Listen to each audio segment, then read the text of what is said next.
합시다. 네, 알고 있으면 유용한 법률 정보가 가득합니다. 법대로 합시다 더로 이어 오늘도 일상 속에서 겪을 수 있는 다양한 법적 분쟁들 살펴보고요. 속이 시원해지는 명쾌한 해결책도 알아보도록 하겠습니다. 자, 오늘 첫 번째 사건 열어볼게요. 어떤 내용인지 지금 화면으로 확인해 보시죠. 정미 씨, 비록 우리 만난 지 오래 안 됐지만 정미 씨와 평생 함께 하고 싶습니다. 저랑 평생 함께 해주실래요? 서준 씨.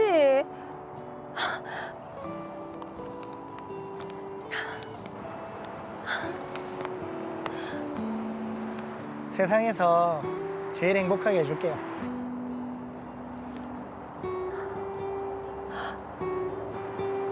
저도요.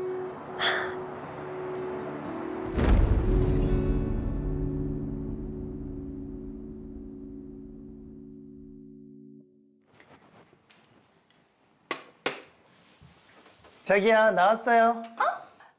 우리 자기 고생했어요. 배고프지? 응. 자기 배고플까봐 내가 미리 준비해뒀지? 빨리 앉아 식사하세요. 와, 고마워. 아참 자기야, 우리 혼인신고하러 가야 되는데 내가 사업이 바빠서 너무 미뤘네. 자기 회사 키우느라 눈코 뜰 새 없이 바쁜데 좀 미뤄줘도 괜찮아요. 요즘에는 몇 년 살아보고 하는 경우도 많다더라. 어? 몇 년 살아보고 나 안 사랑하면 도망갈라 그러지? 아이고, 이렇게 멋진 신랑을 두고 도망은 무슨. 걱정하지 마세요. 혼인신고는 자기 회사 안정되고 나면 그때 해도 되지. 어디 도망 안 갑니다. 그래, 그러자. 얼른 드세요. 쇼핑 너무 잘했다. 아, 결혼하더니 얼굴이 폈다. 그럼 좋지? 우리 장미 팔자 폈네. 능력 좋은 신랑 얻어서. 돈이 그렇게 많다며. 에이, 그냥 부모님한테 물려받은 건물 듣지? 이야, 벤처기업 사모님에다가 건물까지. 앞으로 잘 모셔야겠네, 우리 장미. 사모님은 무슨 이제 막 창업한 작은 회사인데. 그래도 사업이 잘 되는지 우리 구이 너무 바빠서 요새 얼굴 볼 새가 없네. 얼굴 볼 새 없는 돈 많고 바쁜 신랑님 있으면 좋겠다, 나도. 그나저나 오늘 늦게까지 놀다 갈 수 있자. 응, 오늘 야근이라 친구 만나서 신나게 놀다 오라는데 우리 구이가 여우 같은 지집애. 이런 모습을 너희 신랑이 봐야 되는데. 뭐래? 나이트 나갈까? 자기야, 나 자기랑 상의할 게 하나 있는데. 뭔데? 자기 혼자 고생하는 것도 좀 미안하고 나도 사업 한번 해볼까 해서. 사업? 내가 결혼 전에 하고 싶은 일이 있어가지고 직장 관뒀다고 했잖아. 회사 일이 좀 힘든 것도 했고. 아, 해외 구매 대행 그거? 내가 꼭 해보고 싶었던 일이라. 근데 자기도 알다시피 내가 사업 자금을 좀 모아뒀는데 결혼 자금으로 쓰고 엄마 아프셔서 병원비 보태드리고 나니까 자금이 좀 부족하네. 그래서 자기가 좀 보태주면 안 될까? 얼마나? 한 2억? 2억?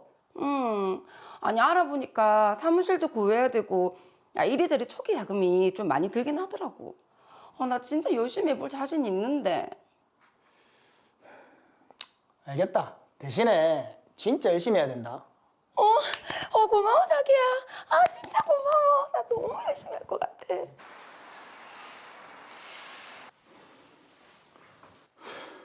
어제도 한가득이더만 오늘도.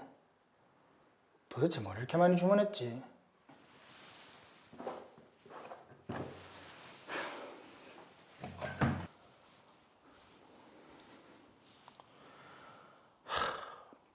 자기야, 아직 안 들어왔나? 자기 일찍 들어왔네? 백화점 갔다 왔나? 거래처 뚫고 그러려면 겉모습도 중요하잖아. 그래서 몇 불 샀지? 근데 택배는 이렇게 많이 시켰어? 다 필요해서 산 겁니다. 자기 밥 먹었어요? 아니, 밥 없나? 자기 먹고 들어오는 줄 알고 준비 안 했는데. 오늘은 그냥 시켜 먹자. 자기야, 사업 준비한다고 바쁜 건 알겠는데 집도 좀 신경 써줬으면 좋겠는데. 미안. 나도 이것저것 알아보고 준비하느라 너무 바빠서. 일단 나 좀 씻을게.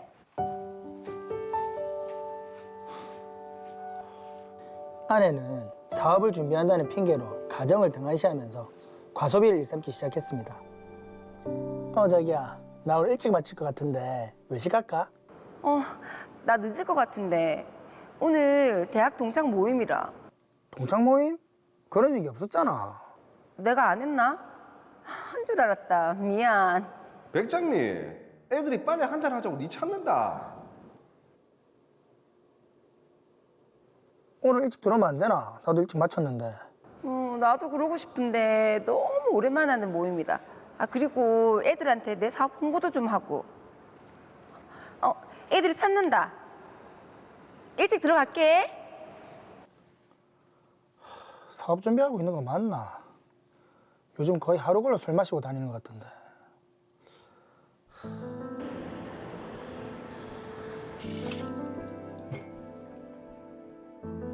자기야, 사업 준비는 하고 있나? 그러니까 이래 바쁘지. 친구들이랑 다른 남자들이랑 놀러 다니다 바쁜 거 알고? 자기 무슨 말을 그렇게 해? 사업 핑계로 대학 동창이다, 개모임이다, 매일 남자들이랑 술 마시고. 지금 나 의심하는 거야? 의심이 아니라 입장 바꿔서 자기 같으면 기분 안 나쁘겠나? 내가 사업 핑계로 다른 여자랑 술 마시면. 나는 떳떳한데 나 진짜 사업 잘 되게 하려고 그러는 건데 자기가 너무 이해 못 해주는 거 아니야? 이해를 못 해줘. 자기가 해도 너무하니까 그렇지. 퇴근해서 돌아오면 집안 꼴은 엉망이고 매일같이 자기는 술 먹고 늦게 들어오고. 나는 뭐 좋아서 이럴 줄 아나? 정말 아내가 사업을 준비하고 있는 건지 의문이 들었고 아내의 늦은 귀가에 다툼이 잦아졌습니다. 로그아웃을 안 했나 보네. 카드 명세서 메일. 안 그래도 돈은 어디다 쓴지 궁금했는데. 전부 백화점에, 술집에, 차렌트까지 했네. 아내는 제가 준 사업 자금으로 쇼핑과 유흥을 즐겼습니다. 우리 헤어지자. 뭐? 열심히 사업해오겠다는 건 핑계고 사치에 매일같이 남사친들이랑 술이나 마시고 다니고 내가 모를 줄 알았나? 그건 다 사업 때문에 인간관계 쌓느라 그런 거잖아. 그래서 사업을 얼마나 진행됐는데 말해봐라. 집안 꼴도 엉망이고. 내가 집에서 살림만 하는 여자가. 해도 너무하니까 그렇지. 됐고 이런 얘기하는 것도 지겹다. 그만하자. 그래, 그만하자. 갈라서자. 이혼하자고. 근데 이혼은 하더라도 재산 분할 제대로 해줘야 될 거야. 재산 분할? 내가 왜? 우리가 혼인신고한 것도 아니고 이거 다 우리 부모님이 나한테 해주신 거고 내 사업에 내 돈에. 진짜 어이없다 백장미.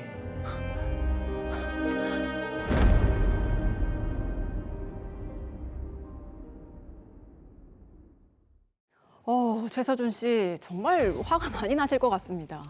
그렇습니다. 이게 백장미 씨가 해도 너무한 것 같습니다. 그러니까요. 2억이나 사업 자금을 받아놓고 사업은 진전이 없고 거기에 유흥과 사치에 모든 돈을 탕진한 것 같은데 일단은 저희들이 사건 정리부터 먼저 해보도록 하겠습니다. 덜로이어 사건 번호 제 434호입니다. 최서준 씨와 백장미 씨는 호인기간 3년차 부부입니다. 결혼식은 올렸지만 혼인신고는 하지 않았는데요. 최서준 씨는 결혼 이후 사업하고 싶다는 아내의 부탁으로 사업 자금까지 대줬습니다. 그런데 백장미 씨는 사업은커녕 사업 준비를 핑계로 가정을 등한시하며 다른 남자들과 놀러 다니거나 명품 쇼핑을 하는 등 유흥과 사치에 사업 자금을 거의 다 써버렸습니다. 이 사실을 알게 된 최서준 씨는 백장미 씨에게 헤어지자고 했고 이에 백장미 씨는 재산 분할을 해달라는 상황입니다. 네, 자주 다투다 보니까 이제 결국에는 이제 갈라서자라는 얘기까지 나오게 됐습니다. 그렇습니다. 서경희 변호사님 이 사건 어떻게 보셨습니까? 네, 최서준 씨와 백장미 씨 두 사람의 갈등이 점점 깊어져서 더 이상 결혼 생활을 지속하기 어려울 것으로 보이는데요. 최서준 씨 입장에서는 백장미 씨가 사업을 핑계로 사치와 유흥을 즐기면서 가정 생활에는 소홀하고 이를 개선할 의지가 없다는 점에서 이혼을 고려해 보게 될 것 같습니다. 네. 자, 그런데 지금 두 사람이 혼인 신고를 한 게 아니거든요. 그런데 이혼이라는 게 가능한가요? 네, 최서준 씨와 백장미 씨는 법률혼 관계가 아니라 사실혼 관계입니다. 네. 흔히 사실혼 부부라고도 하는데요. 최서준 씨와 백장미 씨 커플처럼 결혼식을 올린 후 여러 가지 이유로 혼인신고를 하지 않거나 미루는 경우가 종종 있습니다. 또한 재혼 부부의 경우에는 자식들과의 관계나 재산 문제 때문에 혼인신고를 기피하는 경우도 있는데요. 사실혼 부부는 법률혼과 달리 헤어질 때 법원의 이혼 확인, 이혼 신고 등의 법적 절차를 밟을 필요는 없습니다. 따라서 당사자 간의 합의나 일방의 통보에 의해서 사실혼 관계를 해소할 수 있습니다. 최서준 씨나 백장미 씨는 누구라도 이별을 통보해서 헤어질 수 있고 두 사람의 합의에 의해 관계를 끝낼 수도 있는 것이죠. 자, 근데 문제는 헤어질 때 깔끔하고 깨끗하게 이렇게 정리가 되면 다행인데 보통은 다 헤어질 때 매우 지저분해집니다. 맞습니다. 저희가 또 막장까지 가는 경우도 숱하게 봤지 않습니까? 그렇죠. 예, 지금 이 사건에서도 백장미 씨가 뭐 갈라설 거면 재산 분할을 해달라라고 요구를 하고 있고 최서준 씨는 그럴 수 없다라는 이제 입장인데 자, 어떻습니까? 사실혼 관계에서도 이 법률혼과 마찬가지로 재산 분할을 청구할 수 있나요? 네, 대부분 사실혼 관계는 법률혼 관계가 아니기 때문에 재산 분할을 하지 않아도 된다고 생각하는 경우가 많은데요. 네. 그렇지 않습니다. 사실혼 역시 법률혼과 동일하게 혼인 기간 중 형성되거나 유지한 재산에 대해 재산 분할을 청구할 수 있는데요. 사실혼 기간 동안 부부가 협력해서 모은 재산은 두 사람의 공동 소유로 추정되기 때문에 사실혼이 해소되면 부부 재산을 청산한다는 의미에서 법률혼 부부가 이혼을 하는 경우와 마찬가지로 재산 분할을 청구할 수 있는 것으로 보고 있습니다. 자, 그리고 재산 분할을 할 때 기여도라는 것을 보잖아요. 이게 지금 법률혼 관계가 아니기 때문에 뭐 기여도를 낮게 산정한다거나 그런 건 없습니까? 네, 사실혼이라고 해서 법률혼보다 낮은 기여도를 산정하지는 않습니다. 다만 단순한 동거와 사실혼은 구분이 되기 때문에 혼인신고만 하지 않았을 뿐 사회관념상 부부 공동생활을 인정할 만한 혼인의 실체가 있었다는 점은 입증해야 합니다. 야, 지금 여기서 이제 문제가 나오는데 혼인의 실체가 있었다는 걸 입증해야 된다. 어떤 자료로 입증을 할 수 있을까요? 네, 사실혼 관계를 입증하기 위해서는 청첩장이나 결혼식 사진 등 결혼식에 관한 자료를 제출하는 것이 도움이 됩니다. 또한 주민등록 초본 등의 서류로 두 사람이 같은 집에서 함께 거주해왔다는 사실을 입증할 수 있겠습니다.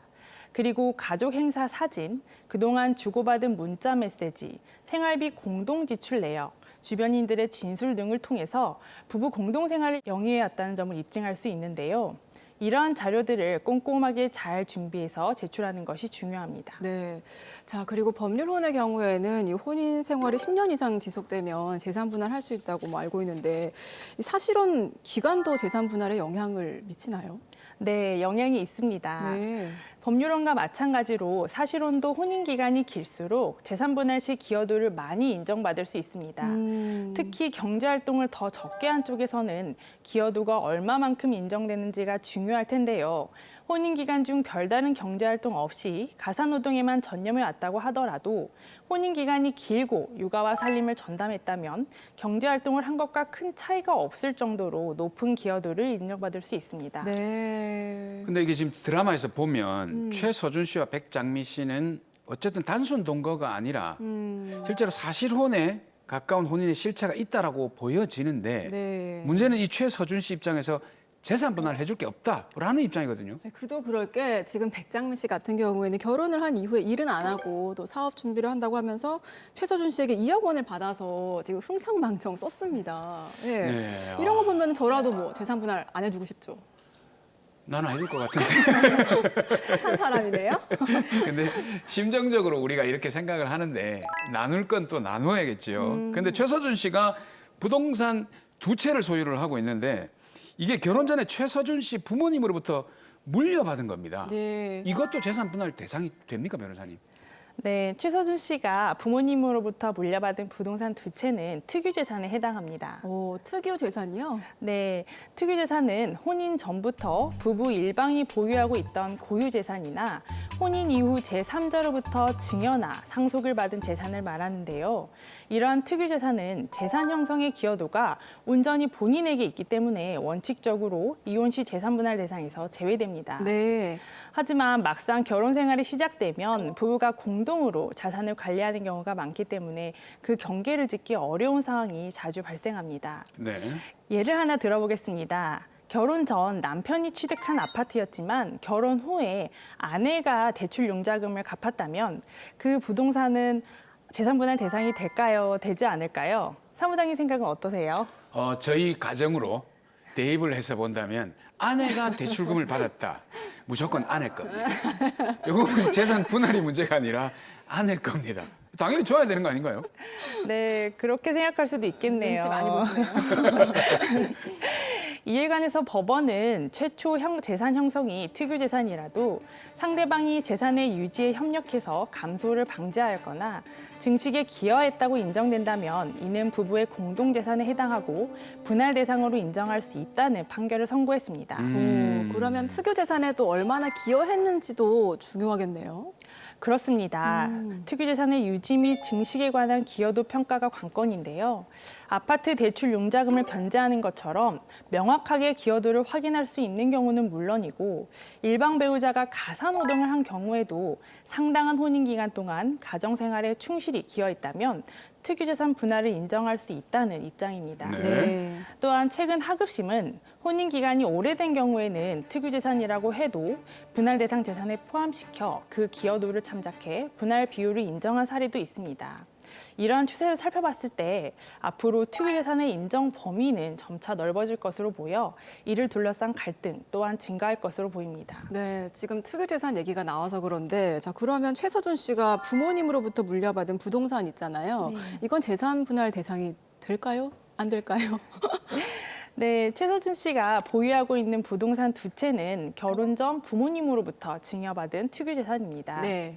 두 사람의 결혼 기간이 매우 짧았고 결혼 생활 중 백장미 씨가 경제활동을 통해 해당 부동산의 유지나 증식에 기여한 부분도 없었는데요. 그렇기 때문에 최서준 씨가 부모님으로부터 물려받은 부동산은 재산분할 대상에 포함되지 않을 것으로 보입니다. 전 또 궁금한 게 또 하나 있는데 이 사실혼 관계를 해소할 때 이또 누가 잘못한 사람이 있을 거 아니에요? 그럼 위자료 청구도 가능합니까? 네, 물론 가능합니다. 사실혼 관계가 상대방의 유책 사유로 파탄에 이르렀다면 사실혼 부당 파기로 인한 정신적 손해를 위자료로 청구해서 배상받을 수 있습니다. 자, 그러면 이 사건의 같은 경우에는 어떻습니까? 제가 보기에는 지금 백장미 씨에게 어느 정도 사실혼 파탄의 책임이 있어 보이거든요. 네, 백장미 씨는 혼인 기간 중에 가정 생활에 충실하지 않았고 네. 또 과도한 사치와 다른 남성들과의 술자리 등을 통해 유흥을 즐겨왔습니다. 이런 경우 백장미 씨에게 사실혼 관계 파탄의 책임이 있다고 보여지는데요. 따라서 최서준 씨는 백장미 씨를 상대로 사실혼 부당 파기로 인한 정신적 손해배상을 청구할 수 있겠습니다. 사실 뭐 우리나라 같은 경우에는 정신적 피해에 대한 위자료가 그렇게 높지가 않잖아요. 네, 네. 그렇죠. 요 경우에는 어느 정도까지 될까요? 네, 위자료의 액수는 일반적인 이혼 사건과 마찬가지로 유사하게 1천만 원에서 3천만 원 정도까지 인정될 수 있습니다. 위자료 액수가 늘 아쉽습니다. 네, 맞습니다. 네, 정리해 보겠습니다. 마지막으로 최서준 씨께 한 말씀 해주시죠. 네, 최서준 씨 장밋빛 미래를 꿈꾸면서 시작했던 결혼 생활인데 실망과 고통만 남기고 끝나게 되어 상심이 크실 것 같습니다. 혼인신고를 하지 않았다고 해도 사실혼 관계로 부부 공동생활을 유지해온 만큼 재산분할, 위자료 등에 관해 잘 알아보고 준비한 다음 관계를 정리하시는 것이 바람직합니다. 법률 전문가의 도움을 받아 현명한 해결책을 찾아보시기 바랍니다.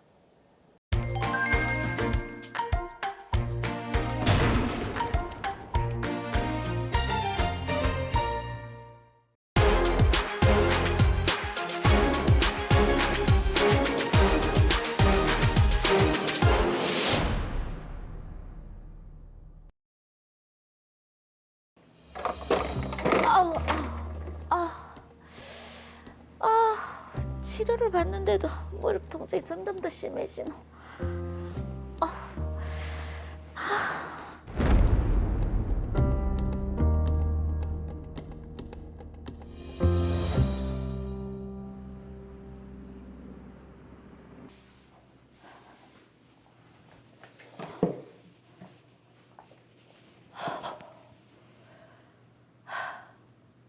그래도 저녁 장사는 손님이 좀 있어서 다행이네.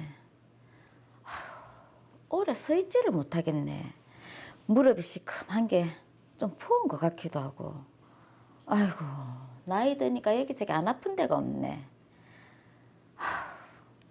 얼른 정리하고 들어가서 쉬자.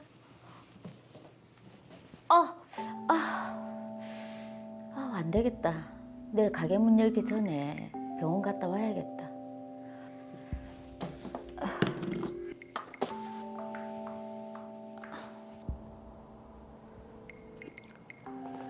엑스레이 상으로 보면 관절염이 좀 진행이 됐네요.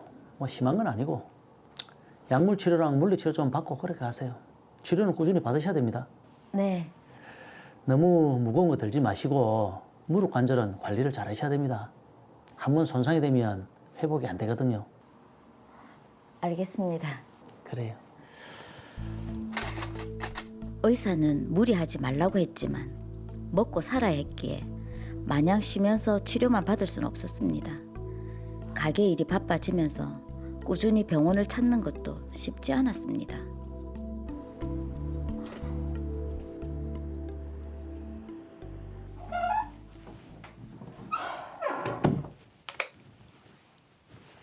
아이고 무릎이. 한동안 바빠서 병원을 안 갔더니 더 심해진 것 같노.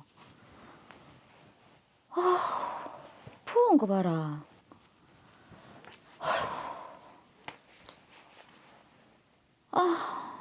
안 되겠다.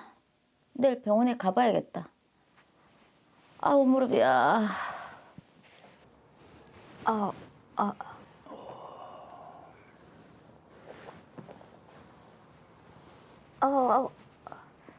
아이고, 양쪽 무릎이 많이 부어 있네요. 자, 일어나시고.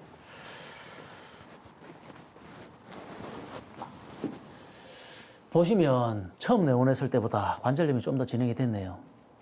여기 무릎 연골이 더 좁아진 거 보이시죠? 한 2기 정도 좀 더 진행이 됐습니다.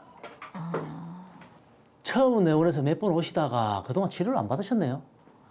식당 일이 너무 바빠서 못 왔습니다. 아이고, 무릎이 붓고 많이 아프셨을 텐데. 예, 밤에 잠을 못 자겠더라고요. 수술해야 하나요? 진행이 되긴 했지만 뭐 수술까지는 아니고요. 약물 치료만으로는 좀 해결이 어렵고 환자분 통증이 심하셔서 최근에 골수에서 줄기세포를 추출해서 무릎 연골에 주사하는 방법이 있습니다. 골수요? 예, 환자분 골반 뼈 쪽에서 골수를 채취한 후 줄기세포를 분리해서 무릎에 주사를 하는 거죠. 그래서 손상된 연골의 재생을 유도하는 거죠. 회복도 빠르고요. 비용은? 의료보험이 적용이 안 돼서 한쪽당 한 800만 원 정도? 비용이 부담스럽긴 하지만 실비 든 거 있으시죠? 예. 실비 적용이 되니까 크게 비용 부담은 없으실 겁니다. 그럼 주사 맞아 보겠습니다. 예, 알겠습니다. 그렇게 저는 신의료기술이라는 무릎 연골 주사 치료를 받게 됐습니다.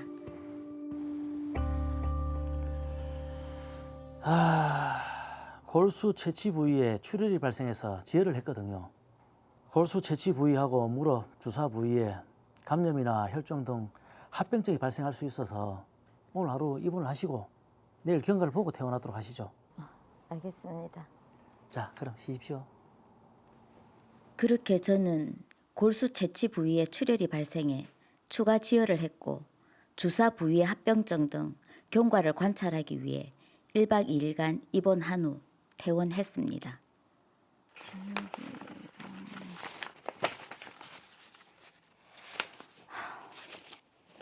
1박 2일 입원도 했으니까 입원 실손 청구하면 1,600만 원은 나오겠네. 그래도 병원비는 해결됐네.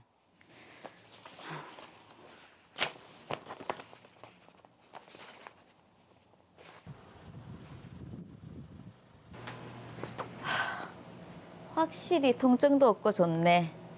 그래도 조심해야지.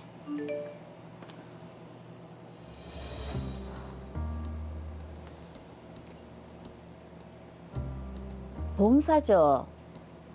제가 입원 실손을 청구했는데 왜 250만 원만 나온 겁니까?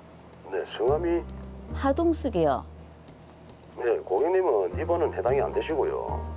비급여 주사 치료 비용으로 250만 원이 지급된 겁니다. 네? 뭐라고요?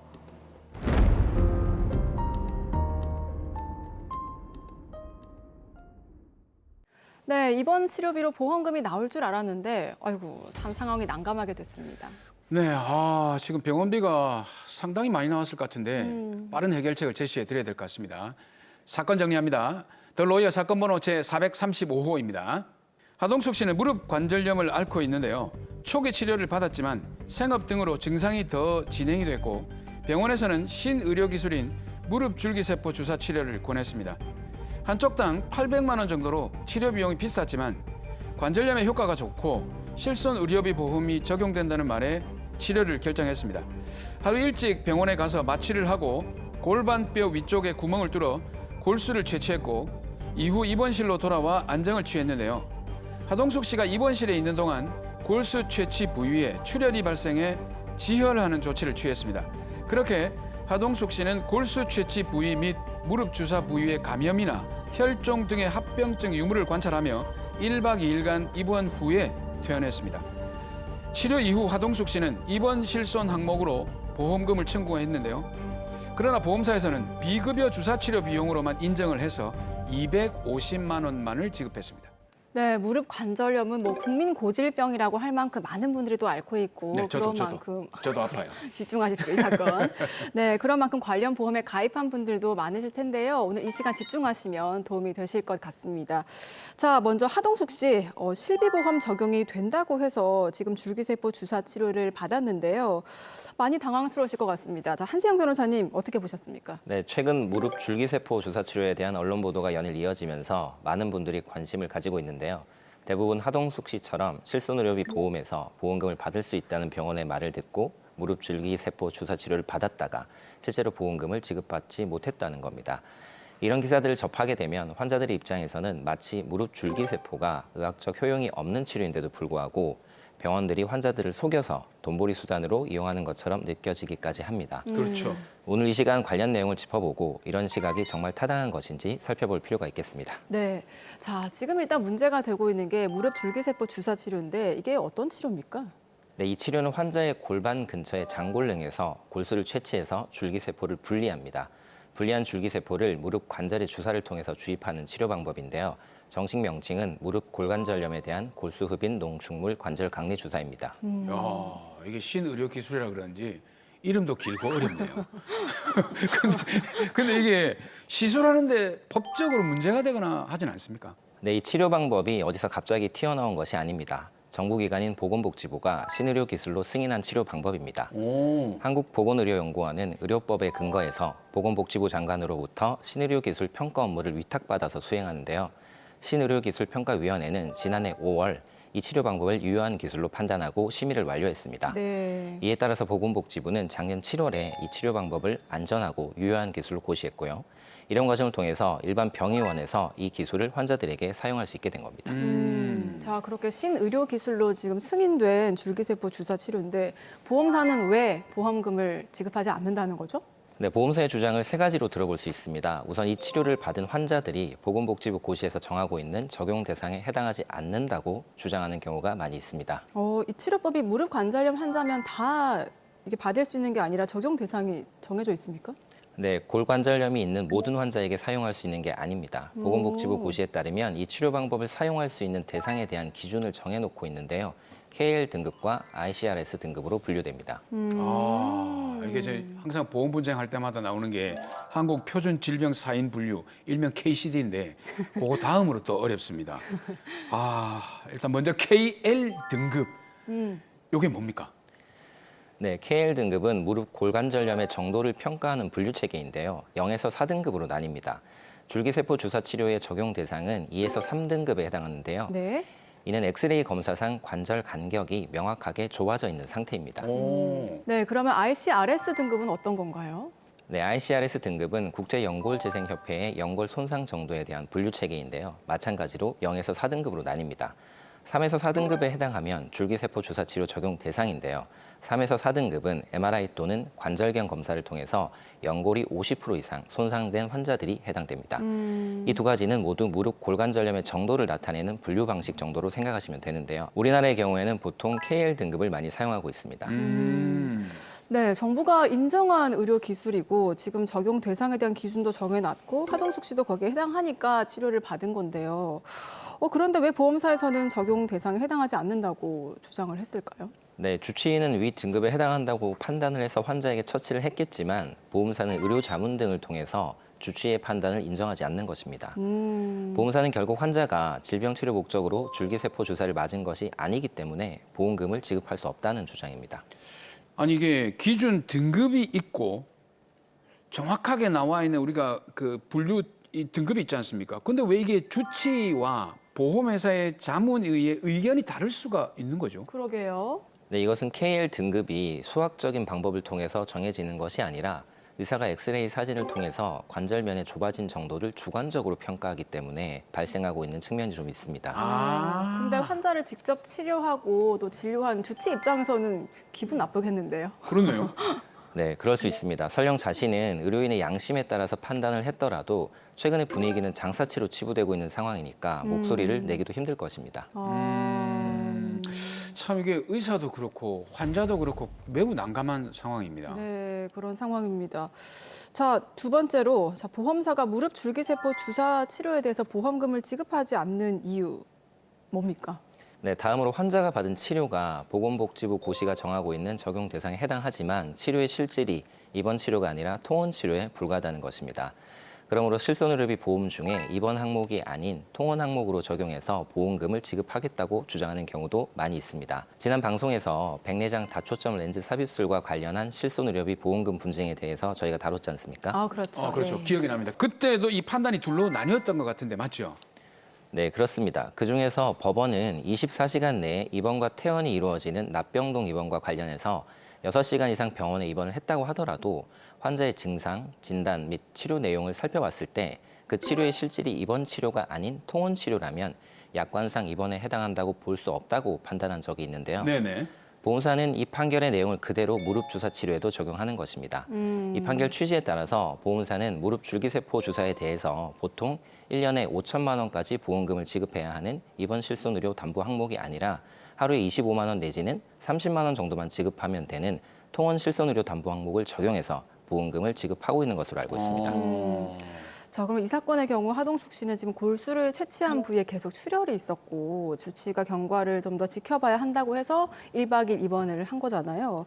자, 하동숙 씨는 입원으로 봐야 하지 않나요? 어떻습니까? 네, 하동숙 씨의 경우에는 합병증으로 시술 후에 재출혈이 발생하기도 했고 실제로 1박 2일을 입원했기 때문에 약관상 입원에 해당한다고 보아야 할 것 같습니다. 네. 자, 그리고 보험사 또 어떤 주장을 하고 있는 겁니까? 네, 마지막으로 2017년 4월 이후에 판매된 실손의료비 보험과 관련된 이슈가 있습니다. 네. 이 시기에 판매된 실손의료비 보험은 소위 3세대 실손보험이라고 불리는데요. 비급여 주사 치료 비용을 특약으로 분리해서 따로 가입해야만 보상이 이루어지도록 한 특징이 있습니다. 이 특약은 건강보험 처리가 되지 않는 비급여 주사 치료제에 대해서 보통 연 250만 원을 한도로 해서 보상을 합니다. 일부 보험사는 무릎 줄기세포 주사 치료를 약관상 주사 치료에 해당한다고 해석을 해서 이 특약에 따라서 250만 원까지만 보험금을 지급하는 경우도 있습니다. 보통 핸드폰은 1세대, 2세대, 3세대가 되면 좋아지는데 3세대가 돼서 더 나빠졌다 그죠? 그래서 이게 보험사 직원이 와가지고 비급여 주사 치료에 해당하니까 250만 원만 지급하겠다 이 말이네요. 네, 그렇습니다. 그런데 이에 대해서 보험 소비자들은 무릎 줄기세포 주사는 골수를 채취하는 과정과 줄기세포를 분리하는 과정 등이 핵심인데 처치의 마지막 단계인 주사 행위에만 집중해서 약관상 주사 치료로 해석하는 것은 타당하지 않다는 입장입니다. 그러니까요. 저희 같은 보험 소비자 입장에서는 지금 골수 채취하기 위해서 마취도 하고 네. 해야 되는 과정이 결코 가볍지가 않은데. 수술이에요. 네. 근데 지금 주사 치료로만 해석을 하면 불만이 많을 것 같은데요. 네, 그래서 실제로 금융감독원에 민원을 많이 제기했는데요. 금융감독원은 올해 3월에 무릎 줄기세포 주사와 관련된 보도자료를 배포하면서 무릎 줄기세포 주사 치료를 약관상 주사 치료로 전제한 다음에 제3세대 실손 보험 가입자의 경우에는 이 특약에 의해서만 보험금을 지급받을 수 있는 것처럼 의견을 밝혔습니다. 이에 대해서 보험 소비자 측은 감독원이 과도하게 보험사의 편을 들고 있다고 비판하고 있습니다. 야, 2017년 이후에 든 보험. 야, 지금 골치 아픈 상황인데. 그럼 여기서 하동숙 씨는 어떻게 대처를 해야 됩니까? 네, 하동숙 씨의 경우에는 사실상 현 단계에서 혼자 힘으로 보험금을 지급받기는 어려울 것으로 보이고요. 그렇죠. 전문가에게 의뢰를 해서 보험금 청구를 진행하시거나 아니면 소송을 고민하셔야 할 것 같습니다. 네, 아유, 무릎 한번 고치려다가 마음고생이 더 심하게 되셨는데. 그렇습니다. 네, 자, 마지막으로 하동숙 씨와 같이 지금 분쟁을 겪지 않기 위해서 무릎 줄기세포 주사 치료 전에 꼭 확인해야 될 사항, 그리고 주의사항이 있으면 좀 말씀해 주시죠. 네, 사실 이 치료는 병원에서 비용을 정할 수 있기 때문에 병원별로 금액 차이가 매우 큽니다. 보통 치료 비용이 평균값에서 많이 벗어나는 경우에 보험 분쟁이 발생할 가능성이 높은 편이니까 가급적 여러 병원에서 상담을 받아보시는 게 좋을 것 같고요. 치료 전에 치료 대상에 해당되는지 먼저 확인을 해보시는 게 좋을 것 같습니다.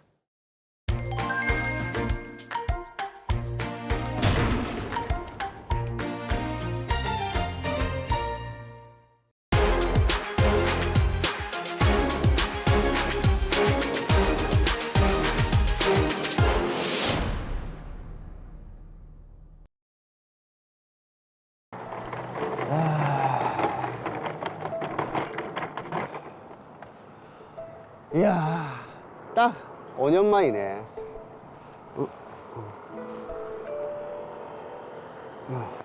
여보세요? 예. 아, 로이어시에서요? 알겠습니다. 예. 로이어시라면 여기서 딱 3시간 정도 거리네. 뭐 해외에 비하면 3시간쯤이 아무것도 아니지. 아휴, 얼른 들어가자. 마누랑 애들이 엄청 반가워하겠지. 아휴.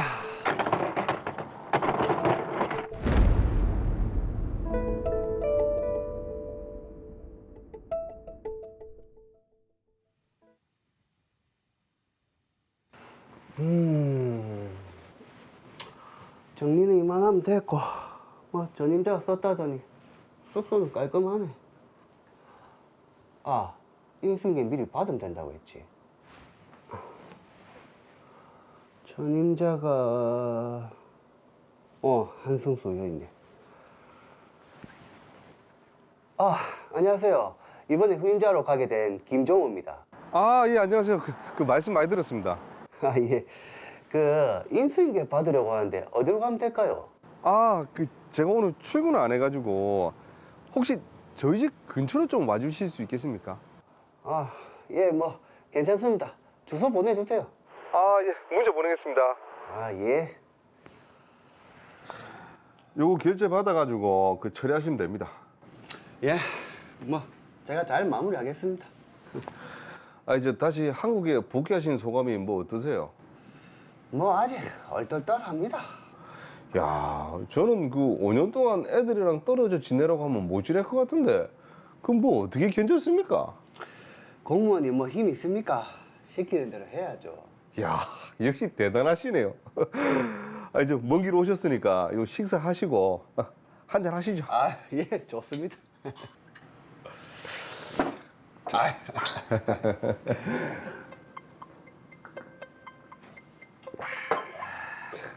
한잔 하시죠. 해외 근무 기간 동안 술을 마시지 않았던 저는 적은 양의 음주를 했음에도 만취 상태가 됐습니다. 아이, 김 팀장님 술 많이 약하시네요. 아, 예? 제가요? 아이, 원래는 안 이랬는데. 잠깐. 여보세요. 여보, 예빈이가 열이 많이 나서 병원에 왔는데 큰 병원 가야 할 것 같다고. 예빈이가 일단 내 바로 출발할게.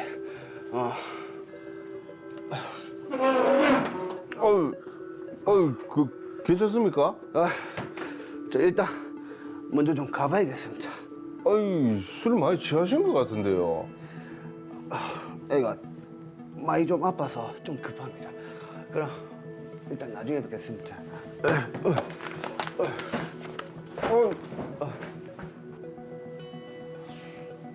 괜찮겠지? 예빈아, 조금만 기다려라. 아빠 간다.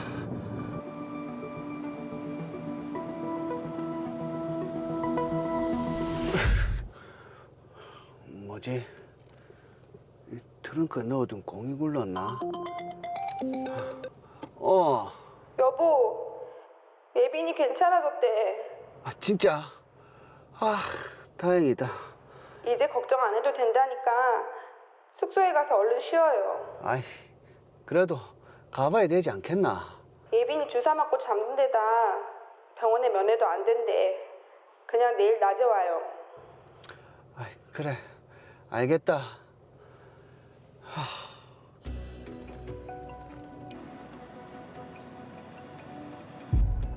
뭐지? 콩 한 거 같은데? 뒷범퍼랑 살짝 부딪힌 거 같은데?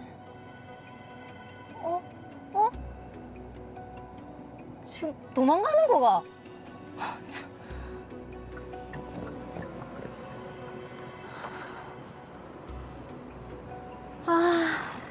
살짝이긴 해도 부딪혔네.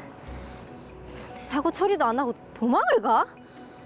이대로는 못 넘어가지.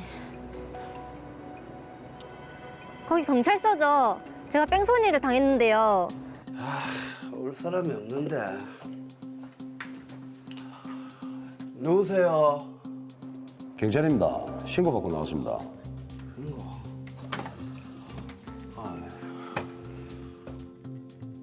신고요? 김정호 씨가 앞차량과 부딪힌 후 도주했다는 신고를 받았습니다. 도주? 차랑 부딪힌 적도 없는데요. 혹시 음주하셨습니까? 이게 뭐 반주로 소주 한 병. 음주 측정하겠습니다. 네. 0.14 면허 취소 수치네요. 거기다 도주까지 하셨고. 일단 인증사항 알려주시죠. 아니, 도주는 안 했습니다. 저는 사고 난 줄도 몰랐다고요. 그거는 나중에 따지시고요. 김정호 씨, 인증사항 알려주시죠. 저 진짜 억울합니다, 진짜.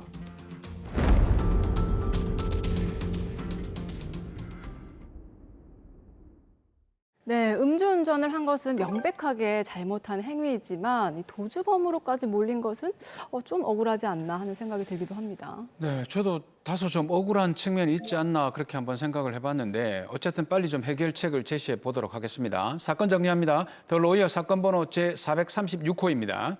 공무원 신분으로 해외 근무를 마친 후 국내에 복귀한 김정호 씨. 자신의 주거지와 3시간 정도 떨어진 지역으로 근무 발령을 받게 됐는데요. 업무 인수인계를 받기 위해 전임자 한승수 씨를 만났다가 식사와 함께 약간의 음주를 했습니다. 술이 많이 약해진 탓에 적은 음주량에도 거의 만취 상태에 이르렀는데요. 이때 아내로부터 아이가 아프다는 전화를 받게 됐고 판단력이 흐려진 김정호 씨는 운전대를 잡고 말았습니다. 주거지를 향해 가던 중 앞차와 경미한 교통사고가 났지만 이를 인지하지 못한 김정호 씨. 때마침 아이가 괜찮아졌다는 전화를 받은 후 숙소로 차를 돌렸습니다. 이후 도주 혐의로 신고를 받은 경찰이 찾아왔고 음주 측정까지 하게 돼 음주운전 및 도주치상죄가 적용된 상황입니다. 네, 아이가 아프다는 얘기에 음주운전을 하고야 말았습니다. 명백히 잘못한 행위이긴 하지만 그렇죠. 네, 그런데 김정호 씨가 지금 자신이 진희 씨 차량을 충격한 사실을 지금 제대로 인지하지 못하고 있는 것 같은데요. 권영훈 변호사님 어떻습니까? 네, 맞습니다. 김정호 씨는 술에 취한 상태에서 운전을 했고 최진희 씨 차량을 충격할 당시 사고 사실을 제대로 인지하지 못한 것으로 보입니다. 그래서 피해자에 대한 구호 조치를 제대로 취하지 않고 현장을 이탈했는데요. 그런데 김정호 씨는 사고를 인지하지 못하였을 뿐만 아니라 사고의 정도가 아주 경미했기 때문에 피해자가 상해를 입었다고 볼 수 없고 따라서 구호 조치의 필요성이 인정되지 않을 정도인 상황이었다. 그래서 자신에게 특정 범죄 가중처벌법상 도주치상죄가 성립되지 않는다 라고 주장하고 있는 상황입니다. 네, 지금 중요한 포인트가 두 가지인 것 같습니다. 구호 조치가 필요했었느냐, 그리고 사고를 인지하고 도주한 게 맞느냐, 이 두 가지인 것 같아요. 네, 저도 법대나 사무장으로서 똑같은 포인트를 짚어봤습니다. 묻어가시는 건가요? 그럴까요? 자, 그라면 먼저 구호 조치가 필요했었는지 이걸 먼저 좀 따져봐야 될 것 같은데요. 어떻습니까? 특정범죄가중처벌법상 도주치상 혐의로 처벌하기 위해서는 실제로 피해자에게 상해의 결과가 발생하여 구호 조치의 필요성이 있음에도 구호 조치를 하지 않고 도주하였다는 점이 인정되어야 합니다. 구호 조치 필요성 여부를 판단하는 기준은 대법원 판례를 먼저 살펴봐야 하는데요. 생명, 신체에 대한 단순한 위험에 그치거나 형법상 상해로 평가될 수 없을 정도의 극히 하찮은 상처로서 굳이 치료할 필요가 없고 그로 인하여 건강 상태를 침해하였다고 볼 수 없는 경우에는 구호 조치의 필요성이 인정되지 않는다는 것이 확립된 판례의 태도입니다. 네, 그럼 그 확립된 판례의 태도에 비추어 봤을 때 이 김정호 씨는 네. 구호 조치가 꼭 필요하지 않았던 상황 같거든요. 그렇다면 이게 도주치상죄로 처벌하지는 않는 거 아니겠습니까? 그건 좀 더 살펴봐야 합니다. 앞서 드린 판례와 상반되는 견지의 대법원 판례가 있기 때문입니다. 네. 소위 뺑소니 운전자를 처벌하기 위하여 규정된 법률의 입법 취지상 구호 조치의 필요성은 사고의 경위와 내용, 피해자의 나이와 그 상해의 정도, 사고 뒤의 정황 등을 종합적으로 고려해서 판단해야 하는데요. 네. 피해자를 구호하는 등의 조치를 취할 필요가 없었다고 인정하기 위해서는 피해자 측에서 구호 조치가 불필요함을 적극적으로 표명하였거나 기타 응급적인 조치가 필요 없다는 사정이 사고 직후의 시점에서 객관적이고 명확히 드러나야 할 것이고 네. 단지 외관에 상처가 없었거나 피해 정도가 비교적 가벼운 것으로 사고에 판명되었다는 등의 사유만으로 가벼이 그러한 필요가 없었다고 단정할 수는 없다라고 판시하고 있습니다. 자, 이 사건에서는 김정호 씨가 이 사고 자체를 인지하지 못했다고 주장을 하고 있기 때문에 최진희 씨가 지금 이 사고로 인해서 다쳤느냐, 다치지 않았느냐 이 부분이 구호 조치 필요 여부에 중요한 포인트가 될 것 같아요. 맞습니다. 이런 사건에서는 피해자가 사후에 주치의로부터 2주 이상의 상해 진단을 받는 등 피해 호소를 한다면 이는 곧 당시 운전자에게 구호 조치의 필요성이 있었다고 볼 여지가 있습니다. 그런데 제가 사건을 조금 더 조사해 본 결과 이 사안에서는 사고가 경미하였고 교통사고를 입은 최진희 씨가 병원에 1회 방문을 한 사실은 있으나 특별히 추가 치료를 받거나 상해 진단은 받은 사실은 없었습니다. 자, 피해자가 병원에서 2주 이상의 진단을 받아야 한다. 자, 그럼 반대로 실제로 다치지 않으면 도주치상죄가 성립하지 않게 되는 건가요? 도주치상죄가 성립하려면 결국 구호 조치의 필요성이 인정되어야 한다는 것이고 구호 조치의 필요성이 인정되려면 피해자에게 상해의 결과가 발생하여야 되는 것인데 네. 앞서 설명드린 대법원 판례의 취지대로 피해가 비교적 경미하다는 사정만으로 구호 조치의 필요성이 없었다고 가볍게 판단하여서는 안 되지만 실제로 피해자가 다치지 않았다면 도주치상죄가 성립되지는 않는 것이 맞습니다. 그럼 김정호 씨의 경우는 어떻습니까? 피해자 최진희 씨의 경우 병원에 방문한 사실은 있으나 추가 진료를 받은 사실이 없어 상해가 발생했는지 여부가 불분명하고요. 네. 자연적으로 호전될 수 있는 정도의 것이었다고 볼 수 있는 상황인데요. 이런 경우에는 수사기관 또는 법원에 사고로 인한 충격이 경미하였던 사정과 피해자가 추가 치료를 받은 사실이 없었다는 점, 네. 그리고 피해자의 진술에 기반한 상해 진단서를 믿을 수 없는 점 등을 적극적으로 주장하여 피해자에게 상해의 결과가 발생하지 않았고 당시 구호 조치가 필요하지 않았다는 취지의 주장을 할 수 있겠습니다. 네. 야, 그러면 이제 꼭 구호 조치가 필요하지는 않았다라고 이렇게 본다면 김정호 씨가 사고 사실을 인지하지도 못한 상황에서 그 자리를 떠났던 이게 도주치상죄로 보기는 좀 힘들지 않겠습니까? 사고 사실을 전혀 인지하지 못하였다면 도주하였다고 볼 수는 없겠죠. 그렇지만 고의 여부는 일반인의 기준에서 판단을 하는 것이고 김정호 씨의 경우 만취한 상태였기 때문에 사고 사실을 인지하지 못하였다고 보기는 어렵겠습니다. 다만 김정호 씨 사건의 경우 구호 조치의 필요성이 없었다고 보여지기 때문에 도주치상죄의 도주에 해당한다고 보기는 어려운 반면 피해자에게 인적 사항을 제공하지 않고 현장을 이탈했기 때문에 도주치상죄와 경합관계에 있는 도로교통법상 사고 후 미조치죄에는 해당한다고 볼 수 있겠습니다. 그러면 이제 도주치상죄는 아니지만 사고 후 미조치죄 여기는 해당한다 이 말이네요. 자, 그리고 저는 이제 궁금한 게 이 사건과는 다르게요. 지금 사고 운전자가 구호가 필요한 현장을 이탈해서 특정범죄가중처벌법상 도주 위반에 해당을 하는 상황이라면 그럼 어떤 처벌을 받게 되나요? 특정범죄가중처벌법상 도주치상죄는 징역 1년 이상 또는 500만 원 이상 3천만 원 이하의 벌금형으로 매우 중형으로 규정돼 있고 면허 결격 기간 또한 4년으로 음주운전보다 길게 되어 있습니다. 네. 그런데 간혹 음주운전을 하다 사고를 냈고 음주 사실을 들킬까 봐 사고 현장을 이탈했는데 뺑소니 처벌을 피할 방법이 없느냐 하고 물어보시는 분들이 있습니다. 결론만 말씀드리면 어렵다고 보시면 됩니다. 드라마 속 김정호 씨처럼 술을 마시고 운전을 했다면 그 자리에서 사실을 밝히고 음주운전 등 잘못된 부분에 대한 처벌을 받는 것이 맞겠습니다. 자, 그럼 변호사님 보시기에 김정호 씨는 어떤 처벌을 받게 됩니까? 음주운전과 사고 미조치 부분에 대해서는 처벌을 피할 수 없을 것으로 보이고요. 만약 특정범죄가중처벌법 도주치상죄로 기소가 된다면 변호인의 조력을 받아 앞서 말씀드린 바와 같이 구호 조치의 필요성이 없었다는 취지의 주장을 하면서 한편으로는 피해자인 최진희 씨와 합의를 하고 피해자를 통하여 특별히 치료를 받아야 할 정도로 다치지 않았다는 취지로 탄원서를 제출한다면 처벌을 최소화할 수 있을 것으로 보입니다. 근데 여기서 아주 중요한 사실이 있습니다. 오, 오늘도 촉이 오셨습니까? 목소리가 이러면 대부분 다 촉이 옵니다. 무섭습니다. 자, 그러면 일단 이게 김정호 씨가 제가 지금 드라마에서 보니까 해외에 갔다가 돌아온 공무원입니다. 예, 신분이 공무원이면 직장 내에서 또 다른 직장 내 징계가 있지 않을까 생각되는데 어떻습니까? 맞습니다. 말씀하신 대로 공무원은 형사처벌뿐만 아니라 징계도 받습니다. 음주운전의 경우 횟수에 따라서 감봉부터 파면, 사고로 인하여 상해 또는 물적 피해가 발생한 경우에는 해임 또는 정직, 사망사고의 경우 파면 또는 해임, 인적 피해 후 도주한 경우에는 파면 또는 해임으로 모두 중징계에 해당합니다.